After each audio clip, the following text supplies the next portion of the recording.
आज की हमारी इस डीप डाइव में हम एक बहुत ही आम सी चीज पर बात करने वाले हैं। मतलब हमारे रसोई घर की किसी कोने में रखा हुआ वो लाल रंग का भारी भरकम एलपीजी गैस सिलेंडर। हाँ बिल्कुल। दशकों से वो सिलेंडर और उसे ढोने वाले ट्रक की आवाज हमारी दिनचर्या का एक हिस्सा रही है। सही कहा। लेकिन अगर हम आज के इन दस्तावेजों और रिसर्च को खंगाले ना, तो ये लाल लोहे का डब्बा असल में पश्चिम एशिया की कूटनीति और भारत की राष्ट्रीय ऊर्जा सुरक्षा से सीधे तौर पर जुड़ा हुआ है। और आज हम जिन डेटा पॉइंट्स पर बात कर रहे हैं वे एक बहुत ही खामोश क्रांति की ओर इशारा कर रहे हैं। मतलब एलपीजी सिलेंडर से लेकर जमीन के नीचे बहने वाली पाइप्ड नेचुरल गैस यानी पीएनजी तक का सफर। हाँ, एक ऐसा बदलाव जहां ऊर्जा बिना किसी शोर शराबे के बिल्कुल अदृश्य रूप से हमारे घरों तक पहुंचने वाली है। और दिलचस्प बात यह है कि शुरुआत में ये बदलाव सिर्फ सुविधा का मामला लगता है। किसी से भी पूछिए तो वो यही कहेगा कि अब बार बार सिलेंडर बुक करने की झंझट खत्म, या फिर बीच खाना बनाते समय गैस खत्म होने का जो डर रहता है वो नहीं रहेगा। बिल्कुल। लेकिन जब हम इन रिपोर्ट्स के पन्नों के भीतर जाते हैं और असली आंकड़ों को देखते हैं ना, तो कहानी एकदम पलट जाती है। ये सिर्फ हमारी रसोई के आधुनिकीकरण के बारे में नहीं है। सतह पर जो एक साधारण सा इंफ्रास्ट्रक्चर अपग्रेड दिख रहा है, उसके नीचे अंतर्राष्ट्रीय राजनीति और अर्थशास्त्र का एक बहुत बड़ा जाल बिछा हुआ है ना? एकदम सही। और यही आज की हमारी इस चर्चा का मुख्य उद्देश्य है। तो हमें ये समझना है कि जो प्रणाली पहले से इतनी अच्छी तरह से काम कर रही है, जिसकी पूरे देश को आदत पड़ चुकी है, उसे आखिर बदलने की जरूरत ही क्यों पड़ी? इसके लिए हमें अपनी रसोई से निकलकर अंतर्राष्ट्रीय नक्शे की ओर देखना होगा। हाँ, मैंने जब आज के डेटा को देखा तो एक आंकड़ा बहुत चौंकाने वाला था। मतलब भारत हर साल लगभग 34 मिलियन टन एलपीजी की खपत करता है जी, लेकिन उसमें से 22 मिलियन टन हम बाहर से मंगवाते हैं। आंकड़े चौंकाने वाले जरूर हैं, लेकिन असली डर मात्रा का नहीं है। असली डर उस रास्ते का है जहां से ये गैस हमारे देश में आती है। अच्छा। हाँ, अगर हम इस 22 मिलियन टन आयात को देखें तो इसका एक बहुत बड़ा हिस्सा पश्चिमी एशिया से आता है। और ये बड़े बड़े जहाज जिस समुद्री रास्ते से होकर गुजरते हैं उसे हॉर्मुज जल डमरू मध्य या स्ट्रेट ऑफ हॉर्मुज कहा जाता है। मैंने इसके बारे में सुना है। ये वही समुद्री रास्ता है जो अक्सर अंतर्राष्ट्रीय खबरों में छाया रहता है। बिल्कुल। यह फारस की खाड़ी और ओमान की खाड़ी के बीच का एक बेहद संकरा समुद्री रास्ता है। यह इलाका भू राजनैतिक अस्थिरता के मामले में दुनिया के सबसे संवेदनशील क्षेत्रों में से एक है। मतलब वहां हमेशा कुछ न कुछ तनाव रहता है। हाँ, वहां दो देशों के बीच जरा सी भी तनातनी होती है, कोई युद्ध छिड़ता है या किसी जहाज पर कोई हमला होता है तो उस संकरे रास्ते से जहाजों की आवाजाही तुरंत प्रभावित हो जाती है। अरे बाप रे। और जैसे ही वहां कोई हलचल होती है उसका सीधा असर हमारे देश की गैस सप्लाई और उसकी कीमतों पर पड़ने लगता है। तो अगर हम इसे एक एनालॉजी से समझें, मान लीजिए एक बहुत बड़ा शहर है और उस पूरे शहर के राशन की आपूर्ति सिर्फ एक ही पुल पर निर्भर है। सही तुलना है। शहर के अंदर चाहे कितनी भी शांति हो, सब अपना काम कर रहे हों, लेकिन अगर उस एक पुल पर कोई रुकावट आ जाए या वहां कोई दुर्घटना हो जाए तो पूरा शहर कुछ ही दिनों में भूखा रह सकता है। हमारी एलपीजी की निर्भरता कुछ वैसी ही है। ये तुलना एकदम सटीक है। हम पूरी तरह से उस एक पुल पर निर्भर हैं और यही वो सबसे बड़ी वजह है जिसके कारण सरकार अब पीएनजी पर इतना भारी जोर दे रही है। तो पीएनजी से ये जोखिम कैसे कम होगा? देखिए, अब ये भारत में लगभग 33 करोड़ एलपीजी उपयोग करता है। सरकार का लक्ष्य है कि इसमें से 30 करोड़ घरों को पीएनजी नेटवर्क पर शिफ्ट कर दिया जाए। हमारे पास घरेलू स्तर पर प्राकृतिक गैस के भंडार मौजूद हैं। मतलब हम अपने गैस का इस्तेमाल कर सकते हैं। हाँ, अगर हम अपनी इस घरेलू गैस का इस्तेमाल सीधे घरों तक पाइपलाइन के जरिए पहुंचाने में करें तो हम अपनी रसोई को उन अंतर्राष्ट्रीय झटकों से काफी हद तक बचा सकते हैं। यहाँ से बात और भी ज्यादा दिलचस्प हो जाती है, क्योंकि ये सिर्फ अर्थशास्त्र या भूगोल का विषय नहीं है, ये भौतिकी और लॉजिस्टिक्स का भी खेल है। हमें ये समझना होगा कि एलपीजी और पीएनजी के बीच वैज्ञानिक स्तर पर क्या अंतर है। बिल्कुल। एलपीजी तो ट्रकों पर लदकर आती है। रिपोर्ट्स में बताया गया है कि ये तेल रिफाइनिंग का एक सह उत्पाद है। मतलब जब कच्चा तेल रिफाइन होता है तब ये गैस निकलती है। और वहीं दूसरी तरफ पीएनजी यानी प्राकृतिक गैस जमीन के नीचे से सीधे निकाली जाती है। विज्ञान के नजरिए से देखें तो प्राकृतिक गैस एलपीजी के मुकाबले काफी हल्की होती है। अच्छा। हाँ, इसके जलने की प्रक्रिया भी ज्यादा साफ होती है और ये प्रति किलोग्राम अधिक ऊर्जा देती है। मतलब ये ज्यादा कार्यकुशल है। घरेलू खाना पकाने के लिए तो ये एकदम परफेक्ट रिप्लेसमेंट है। लेकिन इन रिपोर्ट्स में एक डेटा पॉइंट ने मुझे सच में उलझा दिया था। इसमें लिखा है कि अंतर्राष्ट्रीय स्तर पर प्राकृतिक गैस को जहाज़ों के जरिए लाने के लिए उसे लिक्विफाइड नेचुरल गैस यानी LNG में बदला जाता है। हाँ, LNG। और इसके लिए गैस को -160 डिग्री सेल्सियस तक ठंडा किया जाता है। मतलब गैस को इतनी भयानक ठंड में जमाया क्यों जा रहा है? ये तो बहुत महंगा और मुश्किल काम लगता है। ये सवाल अक्सर लोगों के मन में आता है। देखने में ये सच में किसी साइंस फिक्शन फिल्म के क्रायोजेनिक स्लीप जैसा लगता है, लेकिन इसके पीछे का जो लॉजिस्टिक्स है ना, वो बहुत व्यवहारिक है। वो कैसे? प्राकृतिक गैस बहुत ज्यादा जगह घेरती है। अगर आप इसे सीधे जहाज़ों में भरेंगे तो एक जहाज़ में बहुत कम गैस आ पाएगी और ट्रांसपोर्टेशन का खर्च तो बस आसमान छूने लगेगा। लॉजिकल है। लेकिन जब आप इस गैस को -160 डिग्री सेल्सियस तक ठंडा करते हैं तो ये तरल यानी लिक्विड बन जाती है। और सबसे खास बात यह है कि इसका आयतन, वॉल्यूम 600 गुना कम हो जाता है। 600 गुना? क्या बात कर रही हैं? मतलब अगर मेरे पास 600 गुब्बारे भरकर गैस है तो उसे ठंडा करने पर वो सिर्फ एक छोटे से डिब्बे में आ जाएगी। एग्जैक्टली, यही होता है। और इसी वजह से उन विशाल जहाज़ों में गैस को महासागरों के पार ले जाना आर्थिक रूप से संभव हो पाता है। जहाज इसे उसी क्रायोजेनिक स्लीप में लेकर भारत के बंदरगाहों पर पहुंचते हैं। और फिर यहाँ पहुंचकर क्या होता है? यहाँ बड़े बड़े टर्मिनल होते हैं जहाँ इस ठंडे तरल को वापस गर्म किया जाता है। तकनीकी भाषा में इसे रीगैसिफिकेशन कहते हैं। गैस को फिर से उसके मूल रूप में जगाया जाता है और फिर वहां से उसे पाइपलाइनों के लंबे नेटवर्क में धकेल दिया जाता है। ये तो वाकई इंजीनियरिंग का एक चमत्कार है। लेकिन जब ये गैस घरों तक पहुंचती है तो क्या लोगों को अपने चूल्हे या गैस स्टोव बदलने पड़ते हैं? घरों के लिए यह बदलाव बहुत ही आसान है। पूरा स्टोव नहीं बदलना पड़ता, बस गैस के निकलने वाले नोजल में एक छोटा सा बदलाव करना होता है, क्योंकि इस गैस का दबाव LPG से थोड़ा अलग होता है। मतलब कोई बड़ी परेशानी नहीं है? घरों के लिए नहीं है, लेकिन उद्योगों के मामले में कहानी इतनी सरल नहीं है। कारखानों के बड़ी बड़ी मशीनों और बॉयलरों को इस नई गैस के हिसाब से पूरी तरह से फिर से ट्यून करने की जरूरत पड़ती है। ठीक है, तो हमें यह समझ आ गया कि हमें आयात वाले समुद्री रास्तों के जोखिम से बचना है और वैज्ञानिक रूप से भी प्राकृतिक गैस एक बेहतर विकल्प है। लेकिन अब जो सवाल उठता है वो सरकार की रणनीति से जुड़ा है। हाँ। क्या ये बदलाव अपनी स्वाभाविक गति से, मतलब धीरे धीरे हो रहा है? क्योंकि इन दस्तावेजों को देखने पर तो ऐसा बिल्कुल नहीं लगता। स्वाभाविक गति तो बिल्कुल नहीं है। इसके पीछे एक बेहद आक्रामक रणनीति और एक बहुत बड़ा लक्ष्य काम कर रहा है।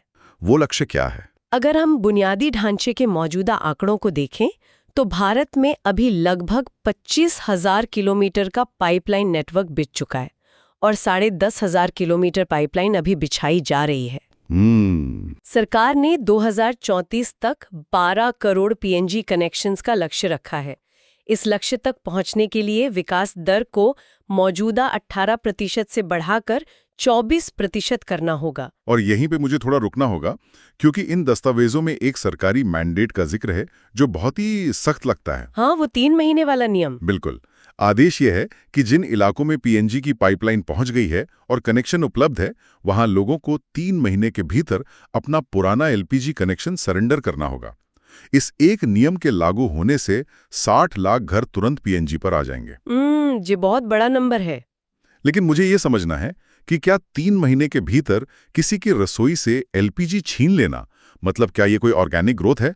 ये तो डंडे के जोर पे शिफ्ट कराने जैसा लग रहा है। आपका ये सवाल बहुत लाजमी है और सतह पर ये जबरदस्ती लग भी सकता है, लेकिन इसे पाइपलाइन बिछाने के अर्थशास्त्र के नजरिए से समझना होगा। अच्छा, वो कैसे? जमीन के नीचे हजारों किलोमीटर लंबी पाइपलाइन बिछाना कोई सस्ता काम नहीं है। इसमें शुरुआत में ही अरबों रुपए पानी की तरह बहाने पड़ते हैं।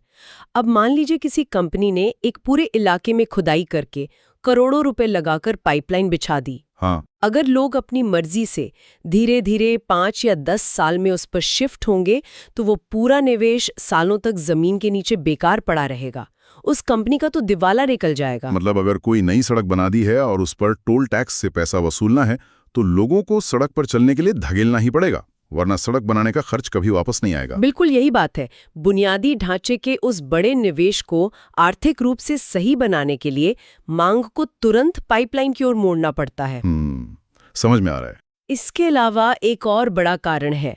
सरकार दशकों से एलपीजी पर सब्सिडी देती आ रही है और उसे ट्रकों से कोने-कोने तक पहुंचाने का लॉजिस्टिक्स का बोझ भी उठा रही है। जब लोग तुरंत पीएनजी पर शिफ्ट होते हैं तो सरकार का वो भारी भरकम खर्च तुरंत कम हो जाता है। खैर, कागजों पर और अर्थशास्त्र की किताबों में तो ये लक्ष्य बहुत शानदार लगते हैं, लेकिन जमीनी हकीकत हमेशा उतनी आसान नहीं होती। हाँ, वो तो है। जब हम भारत के घने शहरों की बात करते हैं तो वहां इन पाइपलाइनों को बिछाना कोई बच्चों का खेल नहीं है। मैं दिल्ली के चांदनी चौक या मुंबई की पुरानी घनी बस्तियों के बारे में सोच रहा हूँ। वहां की संकरी गलियों में एक एलपीजी डिलीवरी वाला साइकिल या ठेले पर सिलेंडर तो पहुंचा सकता है, लेकिन वहां जमीन खोदकर नई गैस पाइपलाइन बिछाना, यही लास्ट माइल कनेक्टिविटी यानी अंतिम घर तक पाइप पहुंचाने की सबसे बड़ी और जटिल चुनौती है। हाँ, क्योंकि जगह ही नहीं होती। बिल्कुल। जो नए शहर बस रहे हैं या जो नई हाउसिंग सोसाइटीज बन रही हैं, वहां निर्माण के समय ही पाइपलाइन डालना बहुत आसान है, लेकिन भारत के अधिकांश पुराने शहरों में हर गली को खोदना, सीवर और पानी की पुरानी लाइनों से बचते हुए गैस का पाइप निकालना एक बहुत बड़ा लॉजिस्टिकल दुस्वप्न है। और शायद यही वजह है कि इन दस्तावेजों में क्षेत्रीय असंतुलन की भी बात की गई है। अगर हम भारत के नक्शे को देखें तो पश्चिम और उत्तर भारत के राज्यों में पाइपलाइन का कवरेज काफी अच्छा हो चुका है। हाँ, वहाँ काम तेजी से हुआ है। लेकिन मध्य भारत, दक्षिण भारत और खासकर पूर्वोत्तर राज्यों के बड़े हिस्से अभी भी इस ग्रिड से कटे हुए हैं। पूरे देश को एक समान गैस नेटवर्क पर लाना अभी बहुत दूर की चुनौती लगती है। क्षेत्रीय असंतुलन एक बड़ी समस्या है, लेकिन इन रिपोर्ट्स में एक और बहुत बड़ा जोखिम छिपा है जिस पर अक्सर बात नहीं होती। वो क्या है? वो है हमारे गैस सिस्टम की स्टोरेज क्षमता, यानी गैस को जमा करके रखने की ताकत। अच्छा, अगर हम यूरोप के देशों की बात करें तो वहाँ सर्दियों के लिए या किसी युद्ध जैसे संकट के समय के लिए गैस को स्टोर करने के बड़े-बड़े भूमिगत भंडार होते हैं। वे नमक की खदानों या खाली हो चुके गैस कुओं में गैस भरकर रखते हैं ताकि बुरे वक्त में काम आए। बिल्कुल। लेकिन हमारे दस्तावेजों के अनुसार तो भारत के गैस सिस्टम में लंबी अवधि की ऐसी कोई स्टोरेज क्षमता मौजूद नहीं है। हमारा पूरा सिस्टम एक जस्ट इन टाइम मॉडल पर चलता है। हाँ, मतलब गैस बंदरगाह पर आती है, पाइप में जाती है और सीधे जलने के लिए स्टोव तक पहुंच जाती है। बीच में कोई स्टोरेज नहीं। और यही सबसे डरावना हिस्सा है। इस जस्ट इन टाइम मॉडल का सीधा सा मतलब ये है कि बीच में कोई बफर या सुरक्षा कवच मौजूद नहीं है।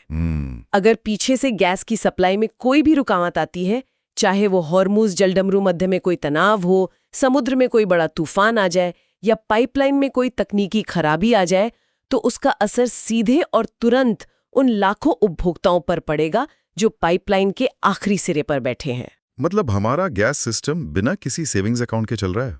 बिल्कुल वैसे। जैसे कोई इंसान पेचेक टू पेचेक जी रहा हो। जब तक हर महीने पहली तारीख को सैलरी आ रही है तब तक घर बहुत बढ़िया चल रहा है, लेकिन अगर एक भी महीना ऐसा हुआ कि सैलरी रुक गई तो सीधा घर का राशन खत्म हो जाएगा। एकदम सही। और ये जोखिम तब और भी ज्यादा खतरनाक हो जाता है जब हमें पता चलता है कि हमारी घरेलू प्राकृतिक गैस का उत्पादन अभी भी हमारी जरूरतों के हिसाब से पर्याप्त नहीं है। मतलब हम अभी भी काफी पीछे हैं। हाँ, इन रिपोर्ट्स के अनुसार 13 करोड़ कनेक्शन के लक्ष्य को पूरा करने के लिए हमारे घरेलू गैस उत्पादन में कम से कम 1/3 की वृद्धि होनी चाहिए। ओएनजीसी का एक नया प्रोजेक्ट आ रहा है जो उत्पादन को 10 से 15% तक बढ़ाएगा। लेकिन ये अभी भी लक्ष्य से काफी पीछे हैं। बिल्कुल। इसका अर्थ ये हुआ कि भले ही हम एलपीजी का आयात कम कर दें, लेकिन प्राकृतिक गैस यानी एलएनजी के आयात पर हमारी निर्भरता बनी ही रहेगी। यानी निर्भरता का स्वरूप बदल गया है। पहले हम सिलेंडर वाली गैस मंगा रहे थे, अब हम पाइप वाली गैस मंगाएंगे, लेकिन दूसरे देशों पर हमारा दारोमदार खत्म नहीं हुआ है। सही कहा। और दस्तावेजों में एक और पहलू है जिसने मेरा ध्यान खींचा, औद्योगिक प्रतिस्पर्धा। मतलब जब ये प्राकृतिक गैस पाइपों में बह रही होती है तो घरों की रसोई ही इसकी इकलौती दावेदार नहीं होती है। ये एक बहुत ही महत्वपूर्ण बिंदु है। गैस सिर्फ खाना पकाने के काम नहीं आती। फिलहाल भारत की कुल प्राकृतिक गैस का लगभग 30% हिस्सा उर्वरक यानी फर्टिलाइजर बनाने वाले कारखानों को जाता है। इसके अलावा 13% हिस्सा बिजली बनाने वाले पावर प्लांट को जाता है। और जो सिटी गैस डिस्ट्रीब्यूशन है, जिसमें हमारे घर, सीएनजी गाड़ियां सब आते हैं, उसे सिर्फ 20% गैस ही मिलती है। क्या बात कर रही हैं? 30% हिस्सा अकेले उर्वरक कारखानों को? मुझे हमेशा लगता था कि गैस का मुख्य काम ऊर्जा पैदा करना या चीजों को गर्म करना है। फर्टिलाइजर में गैस का इतना बड़ा रोल क्यों है? यहाँ रसायन विज्ञान यानी केमिस्ट्री का एक बहुत बड़ा खेल है। उर्वरक कारखानों में प्राकृतिक गैस को सिर्फ जलाने के लिए इस्तेमाल नहीं किया जाता। अच्छा, तो फिर क्या होता है? प्राकृतिक गैस, जिसे हम मीथेन कहते हैं, उसमें हाइड्रोजन होता है। कारखाने इस गैस से हाइड्रोजन को अलग करते हैं और फिर उस हाइड्रोजन को हवा में मौजूद नाइट्रोजन के साथ मिलाकर अमोनिया बनाते हैं। और यही अमोनिया आगे चलकर यूरिया में बदलता है, जो हमारे खेतों के लिए सबसे जरूरी खाद है। बिना प्राकृतिक गैस के आप बड़े पैमाने पर यूरिया बना ही नहीं सकते। ओहो, मतलब प्राकृतिक गैस सीधे तौर पर हमारे देश के खाद्य उत्पादन से जुड़ी हुई है। बिल्कुल। तो ये सरकार के सामने एक बहुत ही खतरनाक बैलेंसिंग एक्ट है। एक तरफ शहरों में लाखों घरों में सुबह का नाश्ता बनना है और दूसरी तरफ देश भर के खेतों में अनाज उगाने के लिए यूरिया भी उतना ही जरूरी है। आप खुद सोचिए, अगर किसी अंतर्राष्ट्रीय संकट की वजह से अचानक गैस की सप्लाई आधी रह जाए तो सरकार क्या करेगी? हाँ, फैसला करना बहुत मुश्किल होगा। बिल्कुल मुश्किल होगा कि गैस की सप्लाई किसे दी जाए। अगर रसोई घर की गैस काटी तो शहरों में हाहाकार मच जाएगा, और अगर उर्वरक कारखानों की गैस रोकी तो अगली फसल बर्बाद हो सकती है और देश में अनाज का संकट खड़ा हो जाएगा। ये तो वाकई एक बहुत ही गहरी और जटिल पहेली है। तो अगर हम इस पूरी चर्चा को समेटें तो एक बात बिल्कुल साफ हो जाती है। हाँ, रसोई गैस का एलपीजी सिलेंडर से पीएनजी पाइपलाइन की ओर जो ये बदलाव हो रहा है, ये सिर्फ हमारी सुविधा या हमारी रसोई को आधुनिक बनाने का एक छोटा सा कदम नहीं है। बिल्कुल नहीं। ये राष्ट्रीय बुनियादी ढांचा, अरबों रुपए का निवेश, हॉर्मुज़ जलडमरू मध्य की वैश्विक भू राजनीति और हमारे कृषि क्षेत्र के अस्तित्व की एक बहुत बड़ी योजना का हिस्सा है। सही कहा। और ये हमें याद दिलाता है कि हमारे रोजमर्रा के छोटे छोटे काम कितनी विशाल और जटिल प्रणालियों से जुड़े हुए हैं। हाँ, इस डीप डाइव के बाद तो ये तय है कि अगली बार जब कोई भी अपना गैस स्टोव चालू करेगा और उस नीली लॉ को देखेगा ना, तो वो सिर्फ अपना खाना नहीं बना रहा होगा। वो जाने अनजाने में एक विशाल अंतर्राष्ट्रीय ऊर्जा ग्रिड का, -160 डिग्री पर महासागरों को पार कर रहे जहाजों का और हजारों किलोमीटर लंबी जमीनी पाइपलाइनों के उस विशाल नेटवर्क का हिस्सा होगा। बिल्कुल, ये एक बहुत ही अद्भुत विचार है। लेकिन इस चर्चा को खत्म करने से पहले एक ऐसा विचार है जो इन स्रोतों के बिल्कुल अंत में छिपा था और जिसने मुझे सच में सोचने पर मजबूर कर दिया है। वो क्या? जैसा कि हमने बात की, हमारा ये नया गैस सिस्टम बिना किसी बड़े स्टोरेज के बिल्कुल जस्ट इन टाइम चलता है। दशकों से हमारी एक आदत रही है, जब भी घर में गैस खत्म होने वाली होती थी तो रसोई के किसी कोने में या बालकनी में रखा हुआ एक भरा हुआ अतिरिक्त एलपीजी सिलेंडर हमें एक अजीब सी मानसिक शांति देता था। हाँ, वो बैकअप होता था। बिल्कुल, वो हमारा अपना फिजिकल बैकअप था जिस पर हमारा पूरा कंट्रोल था। लेकिन आने वाले सालों में जब हम पूरी तरह से इस अदृश्य पाइपलाइन नेटवर्क पर निर्भर हो जाएंगे और वो घर में रखा अतिरिक्त सिलेंडर हमेशा के लिए गायब हो जाएगा, तो क्या ये अति कुशल, ये हाइपर एफिशिएंट प्रणाली हमें किसी अचानक आए संकट के प्रति पहले से कहीं अधिक असुरक्षित नहीं बना देगी? सोचने वाली बात है। जरा सोचिए, किसी दिन कोई बड़ा तकनीकी ग्रिड फेलियर हो जाए या किसी अंतर्राष्ट्रीय युद्ध के कारण आयात में अचानक से कोई बड़ा झटका आ जाए, तो जब वो जमीन के नीचे दबी अदृश्य पाइपलाइन अचानक सूख जाएगी और हमारे पास वो बैकअप सिलेंडर नहीं होगा, तब हम क्या करेंगे? ये एक ऐसा सवाल है जिस पर हम सभी को जरूर विचार करना चाहिए।